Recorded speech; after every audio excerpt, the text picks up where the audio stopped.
Welcome to the Credit Repair Show.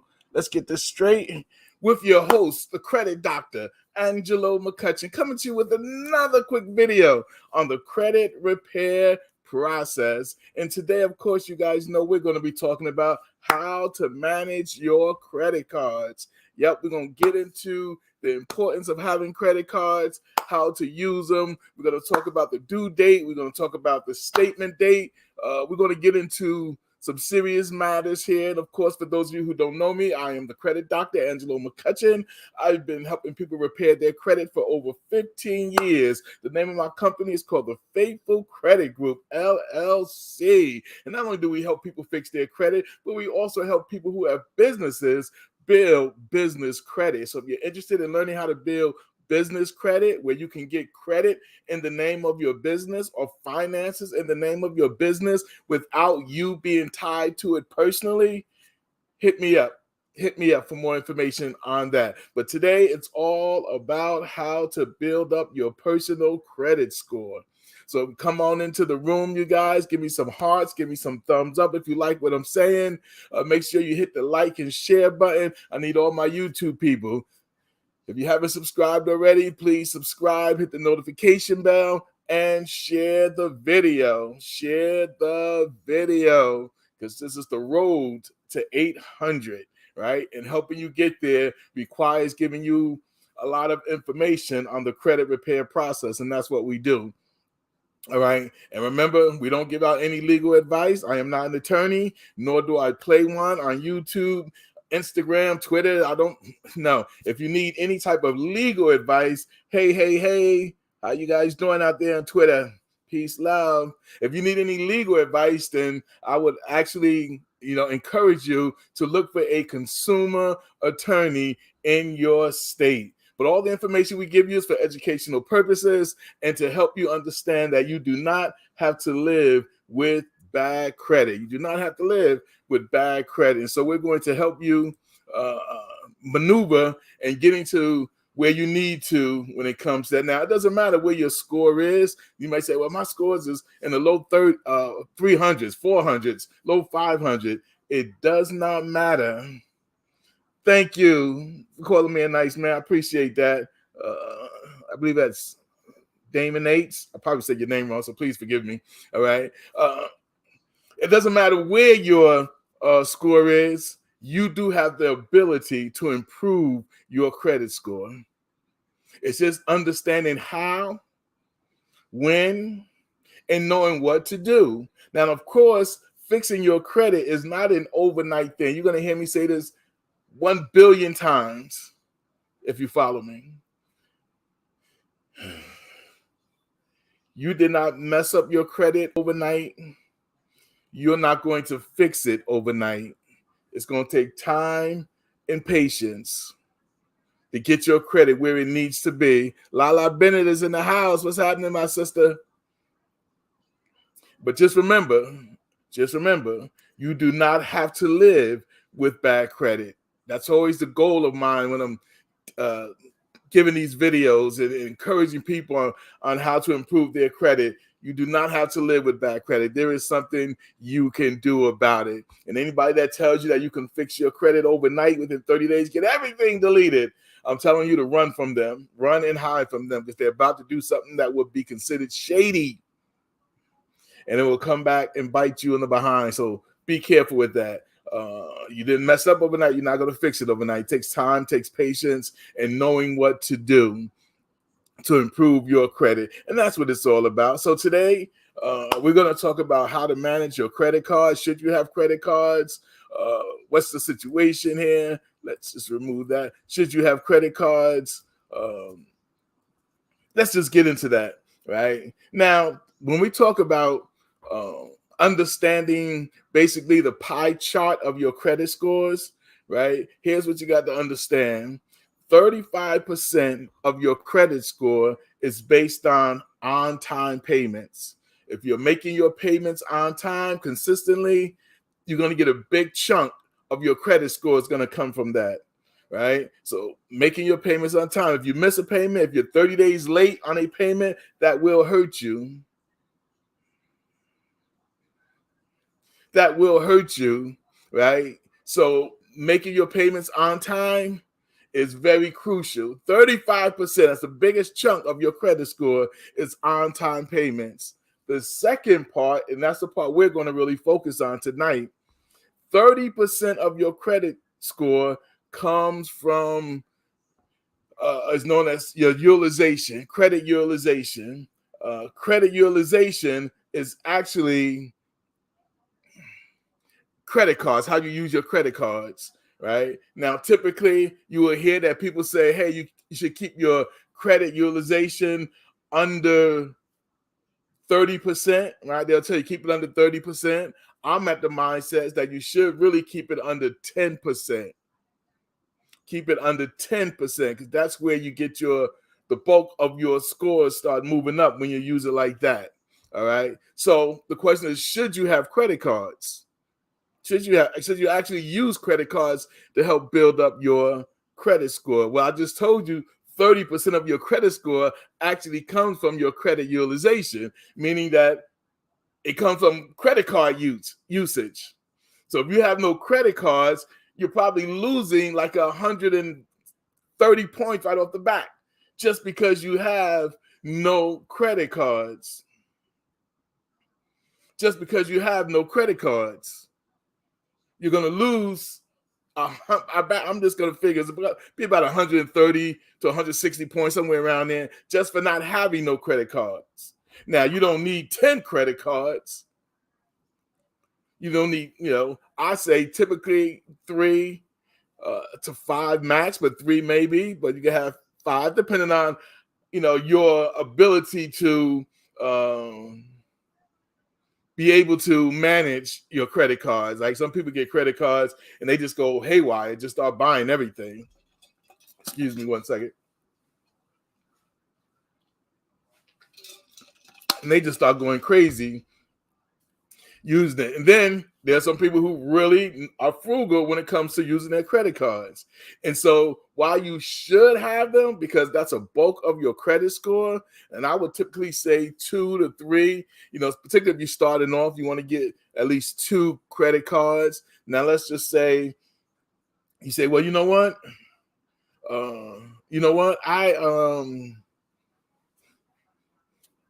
I can't get a credit card because my score is low. Well, typically, if that's the case, then what you want to do is get a secure credit card. All right, a secure credit card. What is a secure credit card? A secure credit card. Yeah, I think I'm about to.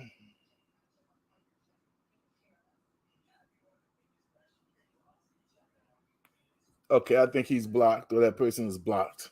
Let me just make sure. Yeah, I believe that person is blocked. All right, I had to block somebody on. There you go. Anyway, so getting a secure credit card is the best method. My moderators was on here tonight, so they can go through the blocking of people that don't need to be on. That just don't need to be on the site. All right, so a secure credit card is when you get or you put money on the card. So let's say you get a Capital One secure credit card, but you're going to give them $200, $300, $500, whatever it is you're going to give them, and that's going to secure the limit you have. They're going to give you a credit card with that limit that you give them. All right. Now, typically, particularly with Capital One and Discover, if you're able to manage, your secure credit card, sometimes they will actually flip it. I've seen where some of my clients started out with secure credit cards, and then it got changed to an unsecured credit card, right? And they was able to get their money back, and they was given an unsecured credit card. I don't know why I'm choking.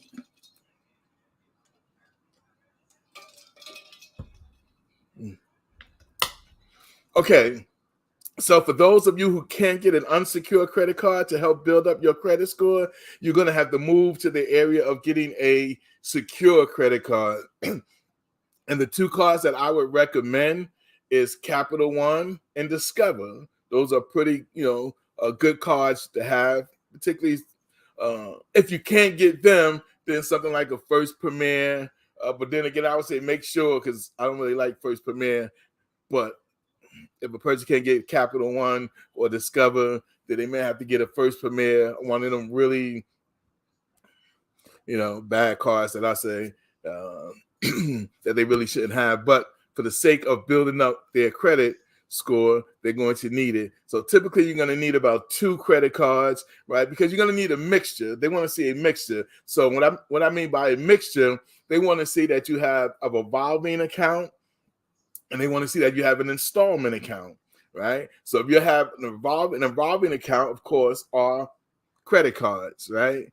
Installment accounts are accounts like a car payment, a mortgage, a loan from a bank, anything that has a definite payoff date attached to it, right? So if you get a mixture, and again, when we break down the chart, right, 35% of your credit score is based on time payments.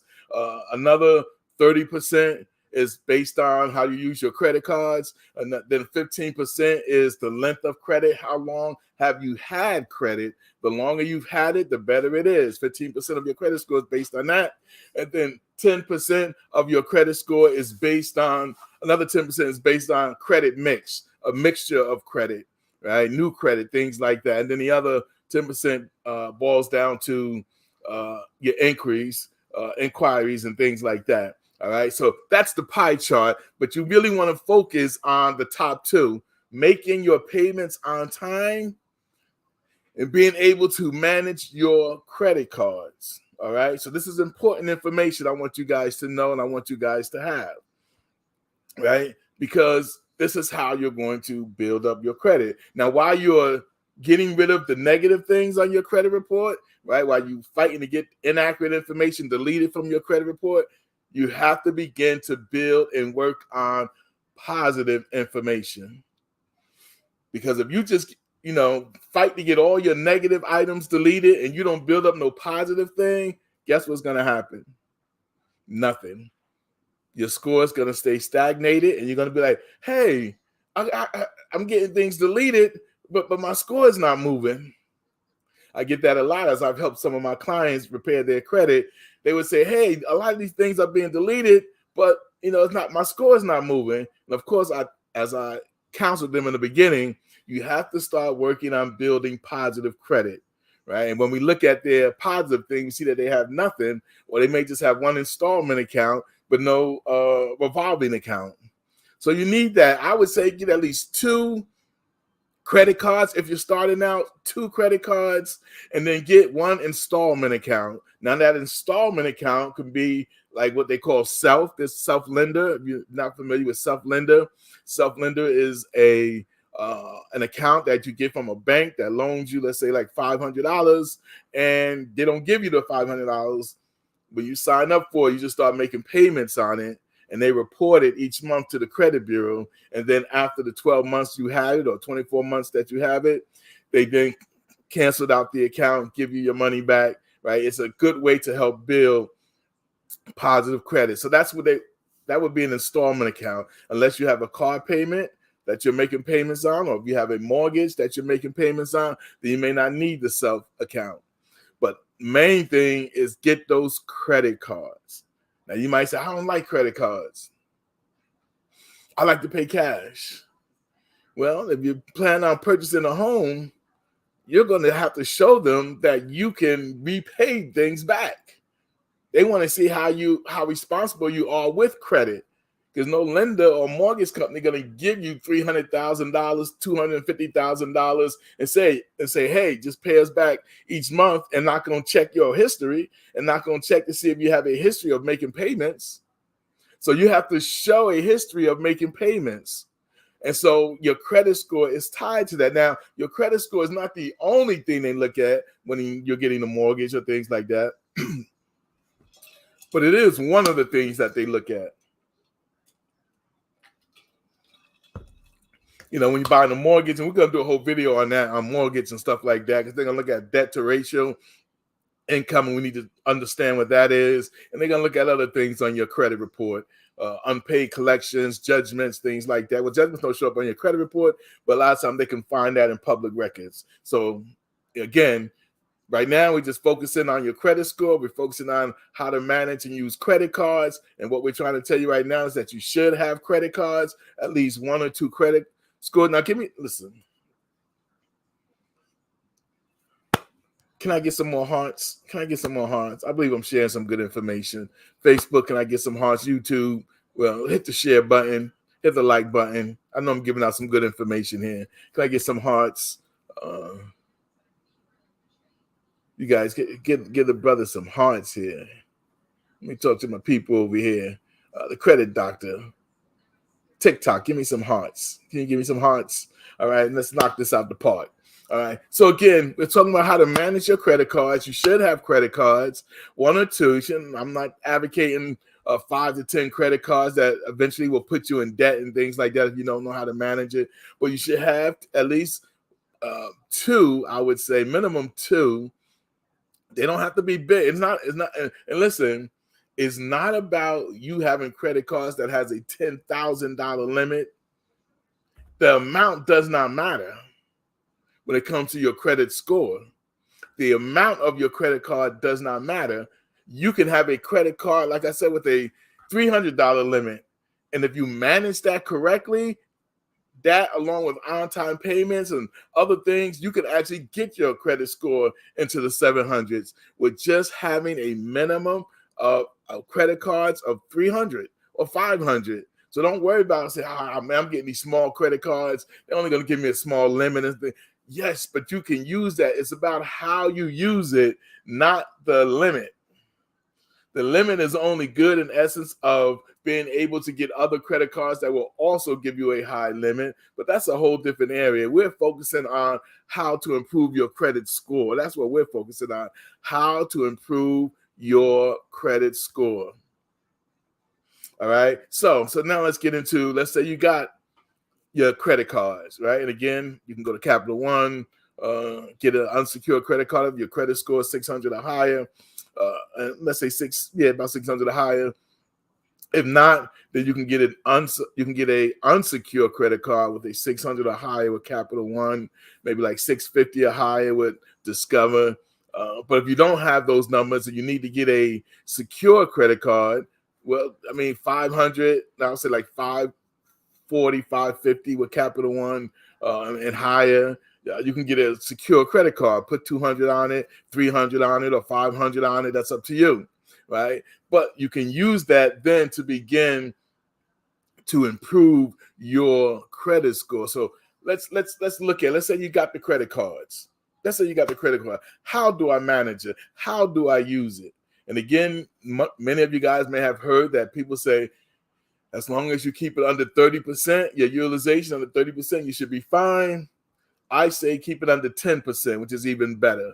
30% is usually the standard that most people will say, at least keep it under. But 10% is where it will push up your score higher. 10% or less will push up your score higher. So now let's look at, you got the credit cards. Now let's look at how to manage them. So there are 2 dates I want you to be aware of. All right. Number 1, I want you to be aware of the due date, right? What's the due date? The due date is the date in which they send you your payment and say, hey, the minimum payment is, let's say, $25. Your due date, the minimum payment, $25 for the month. That's your due date, right? Whatever date that is, they're going to require you to make your minimum payment on that date.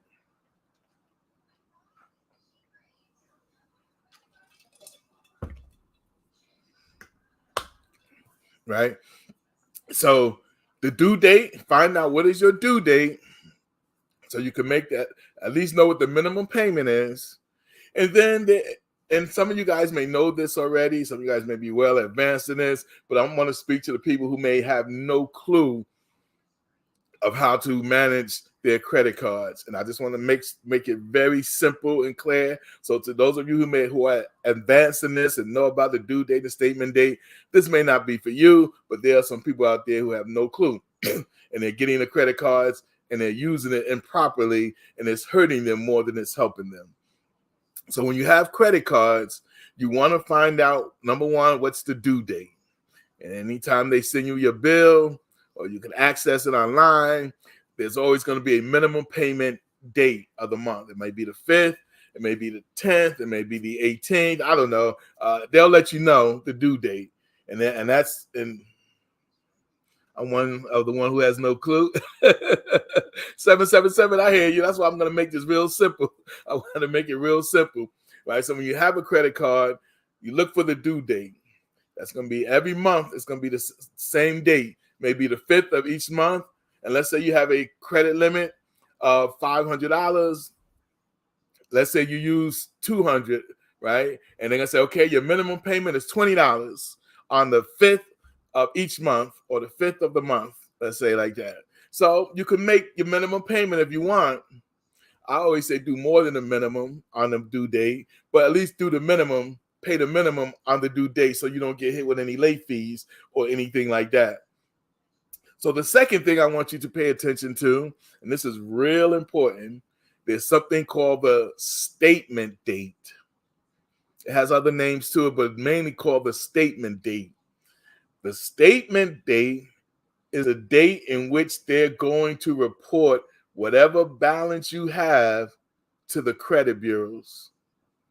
Now, that statement date is usually 3 or 4 days, could be 5 days past the due date. So if your due date is on the 5th, the statement date may be on the 10th or the 9th. It varies from each credit card, but they'll let you know. You'll see it, the statement date. Now, the statement date, whatever your balance is, so again, let's say you have a credit limit of $500. Let's say you use $200 in the month of August. And they say, okay, come September, your due date is the 5th of September, pay us $20 on the due date, which means you'll have a balance of what? $180 because you spent $200. They only want a minimum payment in September, let's say September the 5th, of $20. If you pay the $20, then you're going to have a balance of $180, right? If you do nothing else, by the statement date, they're going to report $180 to the credit bureaus. Now, you have a limit of $200. You have a max of $500. You use $200. You paid $20, which gave you a balance of $180. If you do nothing else, they're going to report that to the credit bureau, and your utilization is going to be too high. Right? Your utilization is going to be high, too high. Because really, if you have a limit of $500, and if you do the 30%, you should not spend more than $133. But you got $180 already spent. So your utilization is going to be high, 30, 40%, 40, 50%, like that. And in that case, you're going to lose points on your credit score. And even if you pay the balance after the due date, the statement date, they're going to report the 180, right? So let's say the statement date is on the 10th. The due date is on the 5th, September 5th. The statement date is September 10th. You pay the $20 on September 5th. You have a balance of $180. On the 10th, they report $180 to the credit bureaus. That's your balance. On the 11th, you pay it off. But because you paid it off after the statement date, as far as your credit score is concerned, you're taking a hit. You're going to lose some points for that. And you might say, well, hey, I paid it off. Why did my score drop? I paid it off. Because you paid it off after the statement date. That's why I tell you those two things are very important when it comes to managing your credit cards, knowing the due date and knowing the statement date.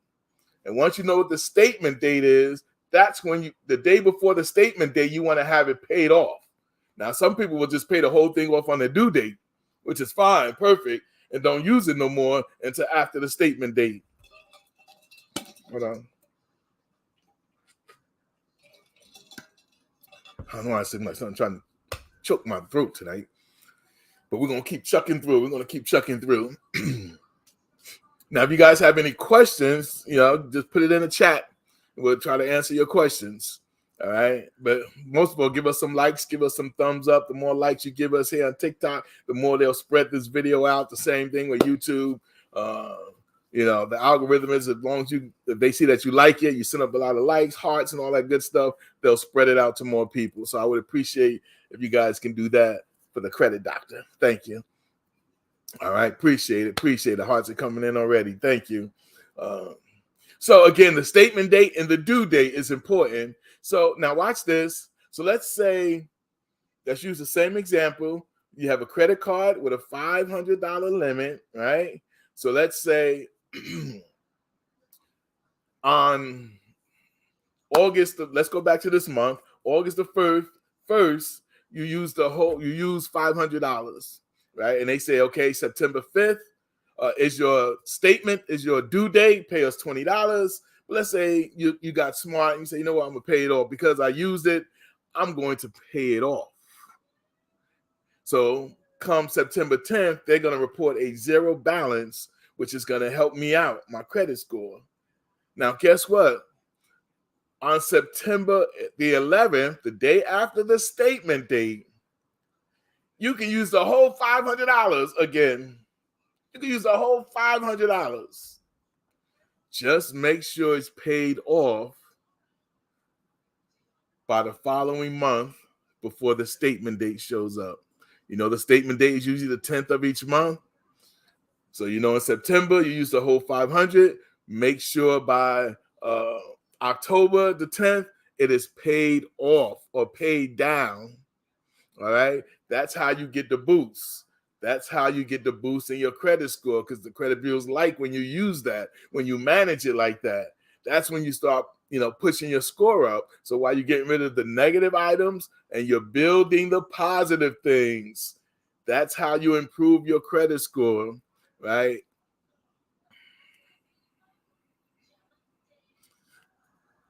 Thank you, Bishop. Thank you, Bishop Paula. Appreciate that. And that's real important because I have a lot of people who, will, like I said, they'll pay off their bills, they'll pay off their credit cards, and they'll say, my score didn't go up. That's going to go up. And then when we do some little research, you find out they're paying it off after the statement date. So they're already taking a hit for using it because they didn't pay it down.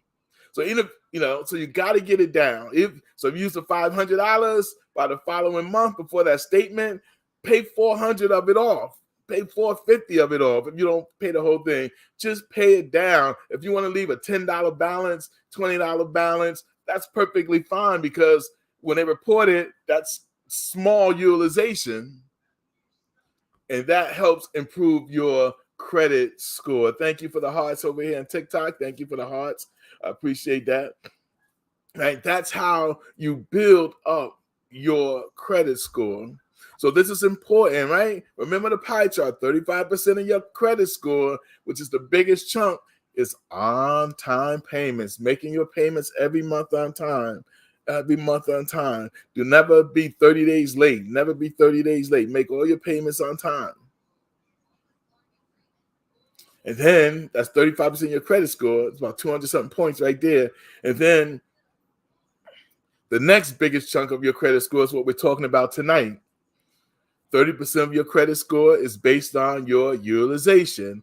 That points to credit cards, how you manage your credit cards, keeping that utilization low, understanding the due date and understanding the statement date. Thank you. Those things really help you to improve your credit score. Now, I've had clients who once they started using this method and started really managing it right, and while we're cleaning up their negative items, they begin to see their scores improve. I mean, we've taken clients who were in the 500s, now in the 700s. We've taken clients who were in the 400s, now in the 700s, right? And it wasn't overnight. It took time. Some cases may take 6 months to a year to get your credit score up there. That's why I said it takes time and patience, not an overnight fix. You didn't mess it up overnight, you're not going to fix it overnight. Time and patience and knowing what to do will help you improve your credit score, will help you improve where you need to be. Because what's the credit doctor's motto? You do not have to live with bad credit. There is something you can do about it, right? And so what we're talking about tonight is really learning how to manage your credit score, learning how to manage your manage your credit cards, I should say, which goes into your credit score. Now, everybody wants to get that number. Everybody I talk to wants to get numbers in the 700s, get numbers in the 800s, right? And you can do it. Just knowing how and what to do will get you there. Just knowing how and what to do will get you there. And remember, it's just not cleaning up the negative items. You have to build positive credit. You have to build positive credit.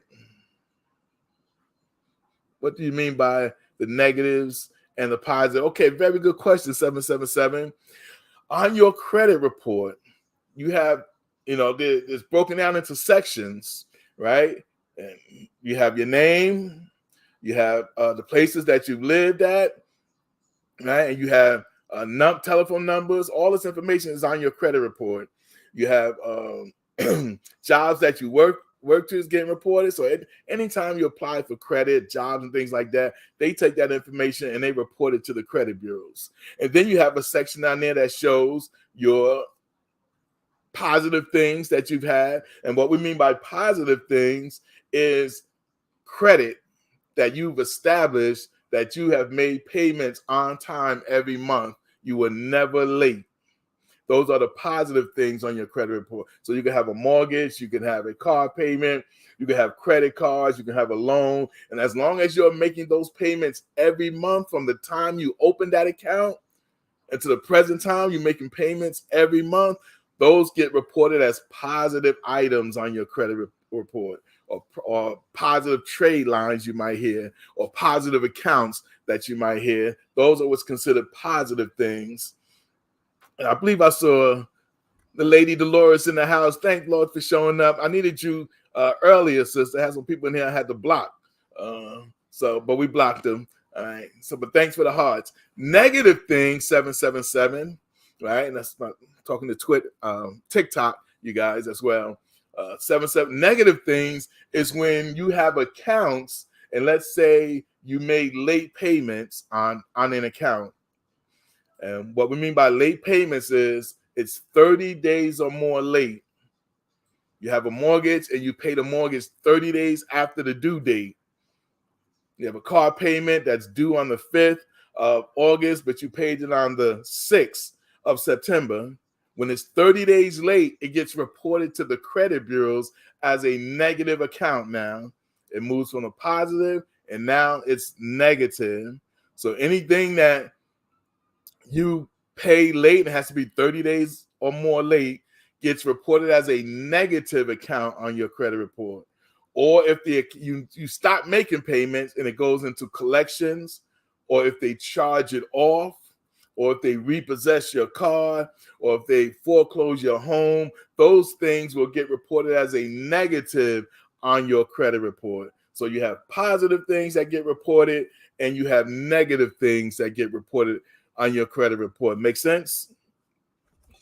Let me just take this while you guys shoot me up some hearts in the house. Can we get up to 10,000 hearts or likes, hearts here on TikTok?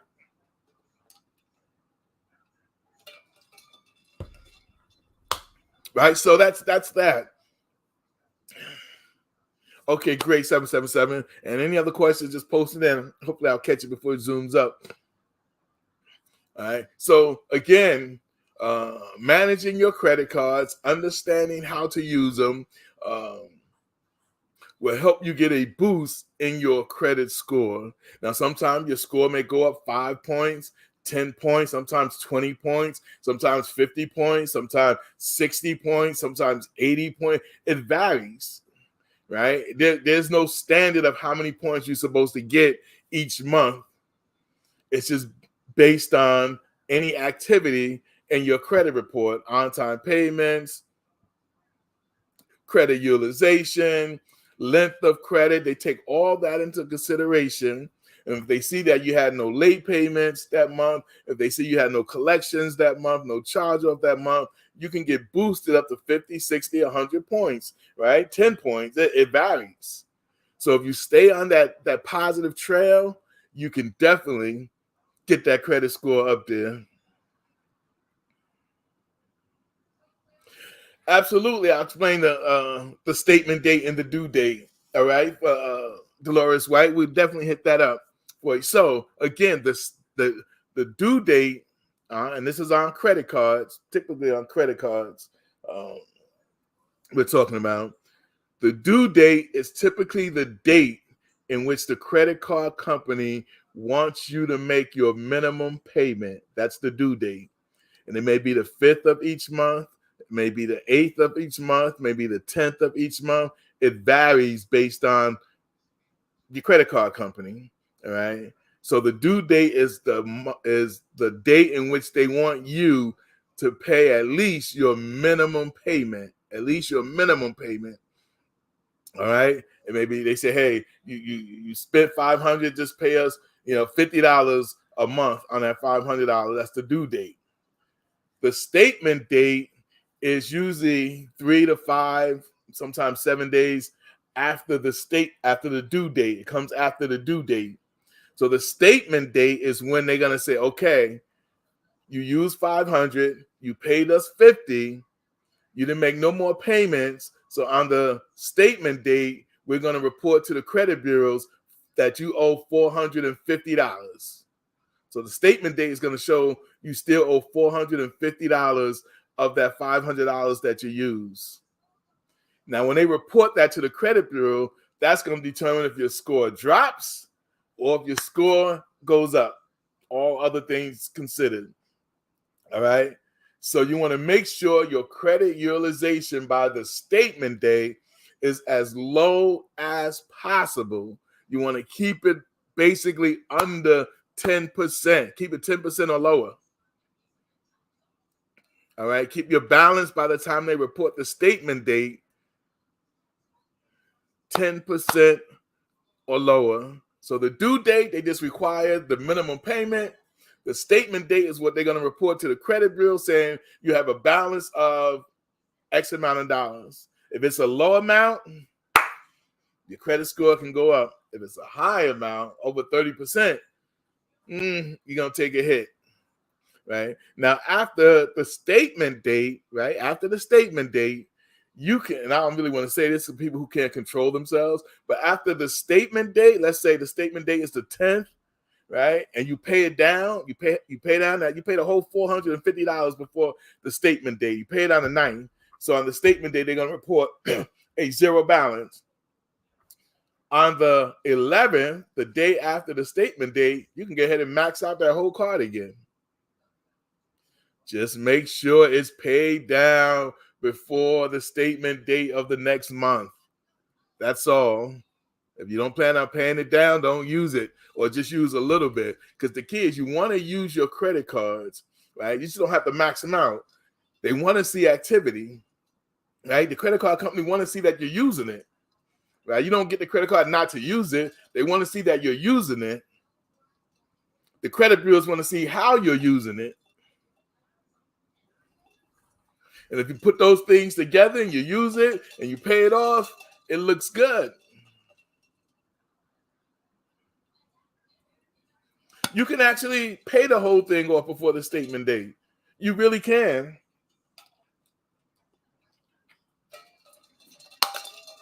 Now, I would say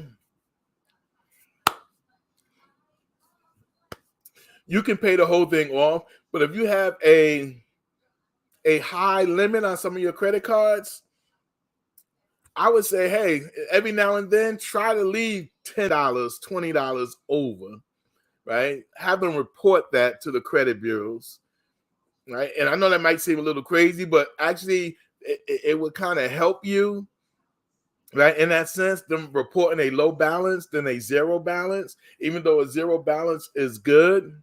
Now, if you have small limits, and you have secure credit cards, then I would say definitely pay it off all the time before the statement date. I answered that already? Okay, great. Thanks.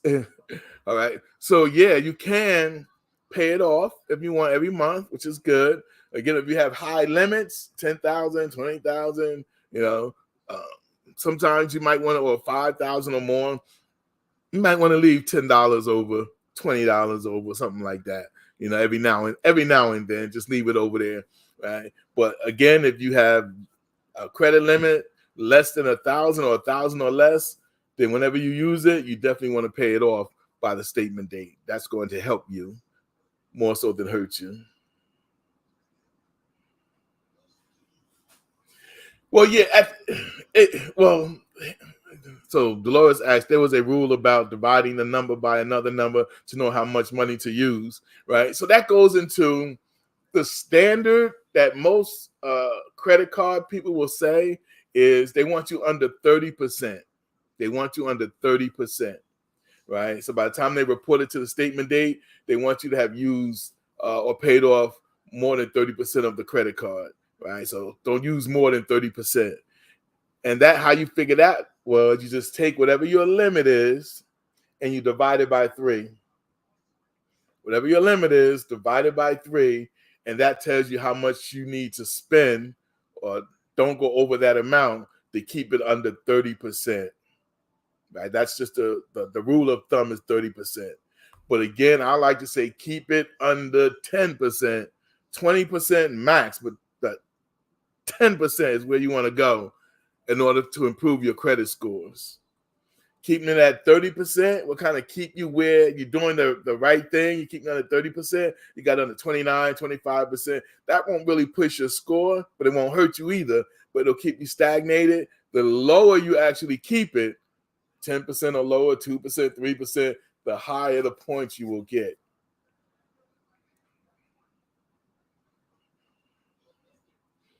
Okay, great. Great, right? So that's the key. So if anybody have any other questions, let's shoot the questions in. Shoot the questions in. Continue to give me some hearts and thumbs up. We're talking about credit cards, but if you have any question about anything, we're going to open up the floor to any questions now, whether it's student loans, whether what you want to know about debt collectors, credit repair companies, you name it, how to just write dispute letters or things like that, or what's the difference about whatever you want to ask. We're going to give you a few minutes to type in your questions if you have any questions. So whether that be you, TikTok, whether that be you, YouTube, Facebook.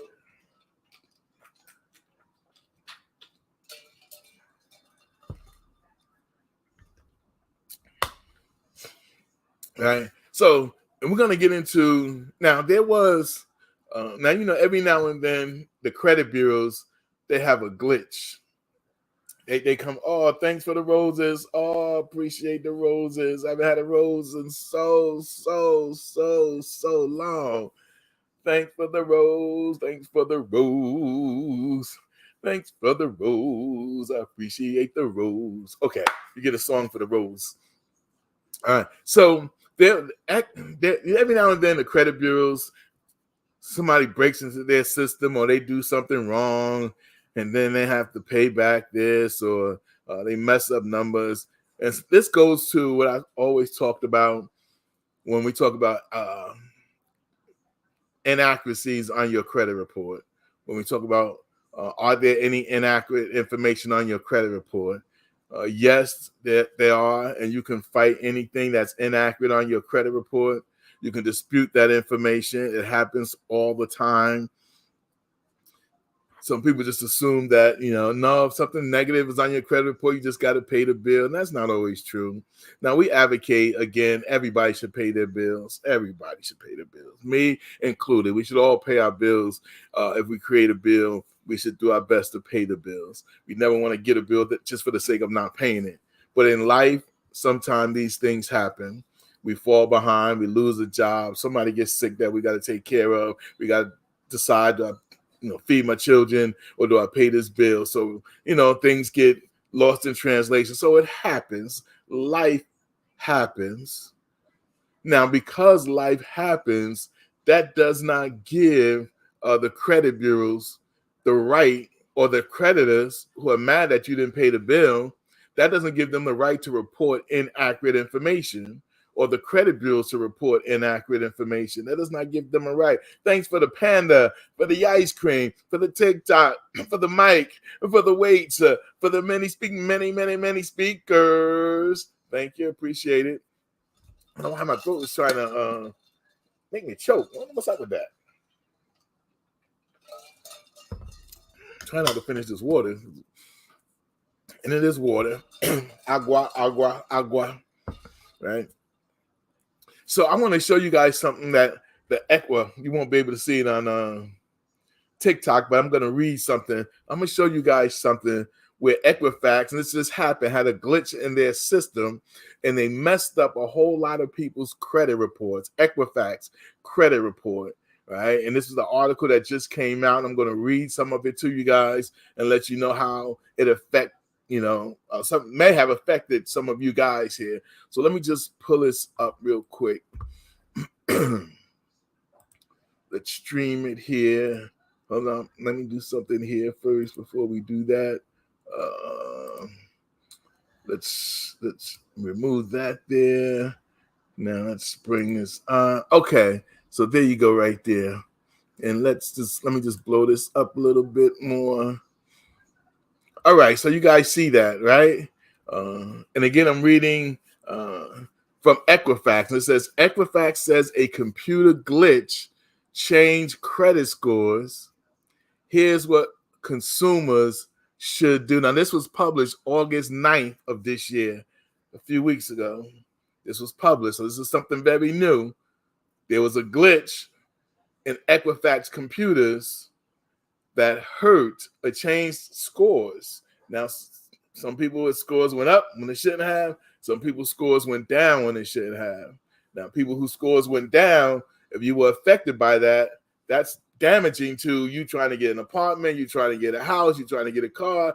And if they base that information on your Equifax credit score, you in line for a lawsuit to sue them.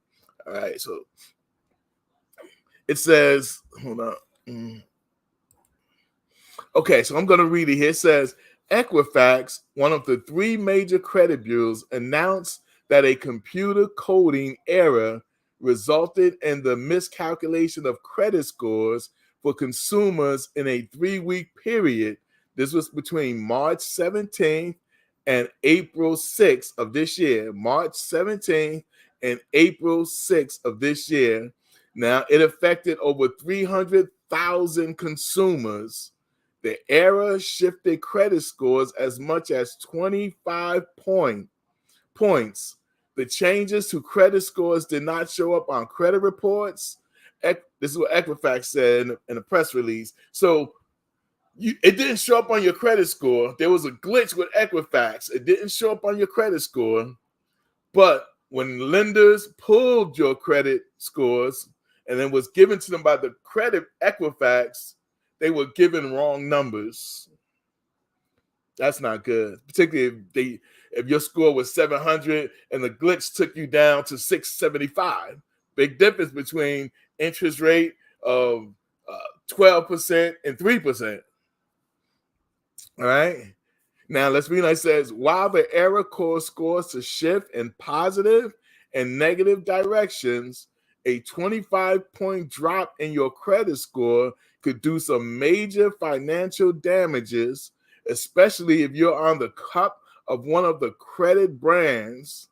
For some consumers, that could mean less access to financial services and products like buying a car or getting a car loan or a home mortgage, as well as credit cards with good terms.